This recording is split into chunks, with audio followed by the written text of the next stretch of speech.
지금 사진상으로도 코끝에 귀염골이 좀 비쳐 보이는 상황. 밑에서 봤을 때 기둥이 너무 틀어져 있어요. 매부리 코 수술을 할 때 제일 많이 하는 게 대충 깎고 나서 울퉁불퉁한 부분을 이제 보형물로 채워가지고 좀 매끈하게 만드는 거죠. 안녕하세요. 환자를 최우선적으로 생각하는 성형외과 전문의 김만조라고 합니다. 얼마 전에 세브란스에서 라이브 서저리 하는 영상이 올라갔고, 사실 수술적인 전 과정 자체가 영상으로 삽입될 수가 없었기 때문에 이 환자분의 상태가 어땠었고 어떤 수술을 했는지에 대해서 좀 리뷰를 갖는 시간을 가지는 게 좋을 것 같아요. 환자의 수술 전 상태를 보면 이분은 이제 휜 코, 매부리 코가 있어서 매부리를 깎고 휜 코 수술을 해서 절골도 했고, 정면에서는 코가 굉장히 휘어져 있고 중간 부위는 오히려 튀어나와 있고 코끝은 너무 날렵하고, 콧대를 보면 콧대가 좀 너무 높다. 밑에서 봤을 때 왼쪽 콧구멍에 비주가 치우쳐져 있으면서 숨도 쉬기도 조금 힘들어졌고, 네네네. 없던 비염 증상도 생겼어요. 왼쪽이 입구부터 막히니까 숨쉬기 굉장히 힘들어했던 분이에요. 콧대가 충분히 높은 환자임에도 불구하고 매부리 코 수술을 할 때 제일 많이 하는 게 매부리를 깎고 거기다 또 넣어요. 성의 대충 깎고 나서 울퉁불퉁한 부분을 이제 보형물로 채워가지고 넣어버려서 좀 매끈하게 만드는 거죠.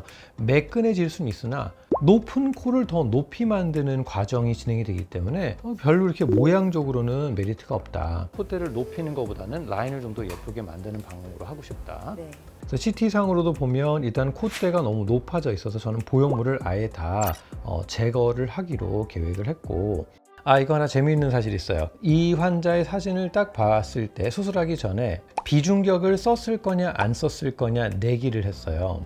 저는 이 코 모양에서는 무조건 비중격을 쓴 거다. 결국 열자마자 뽕 하고 바로 비중격이 나왔습니다. 그래서 이제 제가 이겼는데, 왜 짐작컨대 당연히 비중격을 사용했을 거라고 예상을 했느냐. 왜냐면 밑에서 봤을 때 기둥이 너무 틀어져 있어요.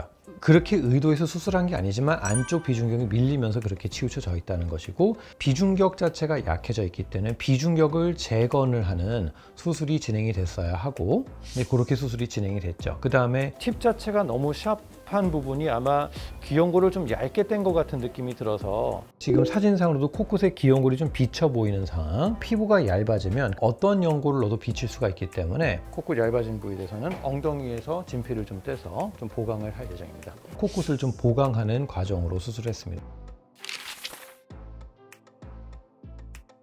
현재 보형물이 제거가 된 상황, 물론 붓기는 있지만 콧대 높이가 그렇게 크게 낮아지거나 한 건 없어요. 왜냐면 기능적으로 어쨌든 이 안에 휘어져 있던 거를 바로 잡다 보니까 비주 틀어진 것과 콧구멍이 굉장히 막혔던 왼쪽이 많이 열리게 됐습니다. 붓기에 봤을 코끝은 좀 더 부각이 되고 할 것이고, 그래서 우리가 그 라이브 서저리 영상에서도 환자분이 제일 원했던 것, 기능적으로 좋게. 진짜 어려웠어. 너무 어려운 케이스였고. 아니요. 지금 경험상으로는 내가 어떤 모양을 원한다라는 게 정확히 있기 때문에 머릿속에 모든 가능성에 대한 알고리즘은 다 있어요. 그래서 피부가 두꺼우면 대충 박리를 해도 덮어주는 조직이 많으니까 숨겨지는 게 많아요. 근데 이분 같은 경우는 피부 자체가 워낙 얇으니까 그 디테일에 박리하는 과정에 시간이 오래 걸려서 그렇지 고민이 많거나 한 건 아니에요. 굉장히 까다로운 재수술했음에 불구하고 재수술 시간이 2시간이 안 걸렸어요. 한 1시간 반 정도 끝났는데, 연골 채취 시간이 오래 걸릴 수는 있겠지만 이렇게 아주 까다로운 코라도 2시간을 넘어가는 경우는. 첫 코 수술과 코 재수술은 아예 시작 전부터가 달라요.